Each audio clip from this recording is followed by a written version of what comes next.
you like to go out on live TV and do that kind of stuff? Yes, because on occasion you can say something that you really want to say and they can't stop you. I didn't on that occasion. Was one of the things you might have Shall I tell you wanted... what I thought I might have said?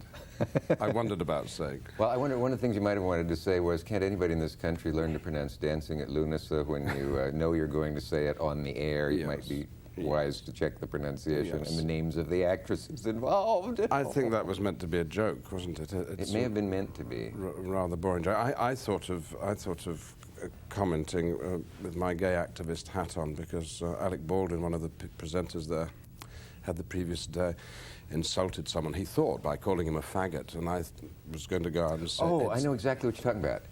You're Alec Baldwin, yes, not to mention any names. Yes, that's right. Okay, let me borrow from the eminent sage Howard Stern's defense of that, which I heard on the radio the other day. That epithet, when somebody yells an insult to, as I guess one of the carriage drivers had. This is the dispute in New York about should carriages be allowed in Central Park, and it's a big fight back and forth between the drivers and city council and the mayor and the mayor vetoed. But one of the drivers, who may have been a bit of a goon, yelled an insult. Is that a word you can use? What does that mean? Oh, I'll tell you later. Yelled an insult at Alec Baldwin, who yelled back, "Come step outside, you faggot, and we'll fight." I'm afraid it's a little like mofa. It doesn't necessarily mean you are literally that, but it's just sort of a... no, but what it does mean... epithet in general. What it does... a faggot is a homosexual, and a homosexual is not a real man.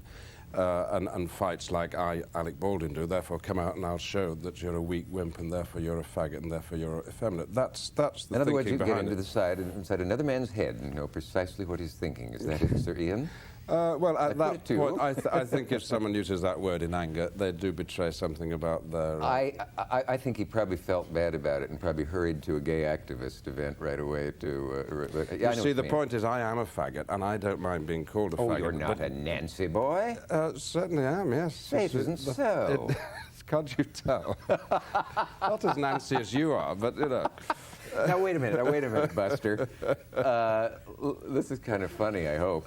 I was watching a British... Does this show go across Middle America? Yeah, Middle America. Because I've got to go and appear in St. Paul and Denver. I know, and they're going to be ready for you, buddy. You're going to be tar and feathers. But putting all kidding toward one side, as Beatrice Lilly used to say, it's a funny subject. The other night I watched a British film of about the 50s, and a character says, "Have you heard the rumors that Hopkins is a Nancy boy?" And I love that expression. I hadn't heard one of the other guys. One has heard things. I must say I'm surprised. I've never heard that about Tony Hopkins. I really haven't. No, not Tony Hopkins. Don't Hopkins. make this any worse than you have. Well, now we're into a subject that I had kind of hoped to save for later, but see, incidentally, this might startle you.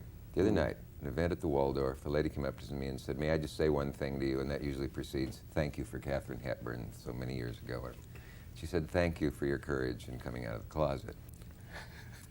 And someone next to her looked a little startled and seemed not to have heard of my having come out of the closet. And the closet that I had come out of, I hate to spoil this, was having had depression, and I had talked about it at a convention at Johns Hopkins, and then it got into, I don't know, I went on Good Morning America, People magazine, and so on and so. And whenever a celebrity does confess to this ghastly disease, it saves lives, so it's kind of gratifying to do it. So I guess I think of myself as an honorary gay, because I have done a lot of AIDS benefits and so on. Well, I think the nicest men are, you know, I divide straight men into those who can cope with it and those who can't, and most of my can straight cope friends, with it. Well, yeah, don't mind, you know. Now, tell me precisely how you chose the moment to make this public, since you'd obviously thought about it for years.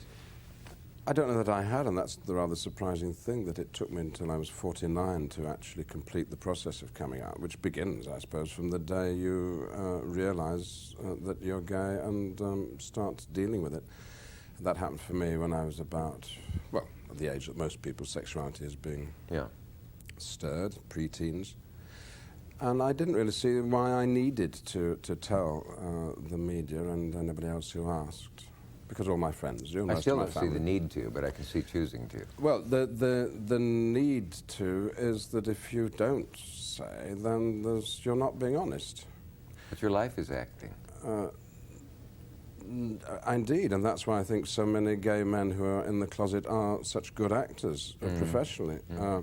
No, if they lie about themselves and don't just aren't capable of talking about themselves and introducing the world to the person that they love, that's not very good either for that relationship or for the individual person. And once having done it yourself, you then, of course, realise the true importance of it for the world at large, which is that just as you coming out as someone who's had depression, I coming out as someone who's gay, gives comfort to people who can't come out, because if they did, they would lose their jobs and they would lose the respect of their colleagues and their families and sometimes be thrown out on their ear from their house. What I do despise are the people who take it upon themselves to pull others out of the closet. Not really Oh, that isn't the point. No, that's a very unhealthy situation. No, it should be something you do yourself.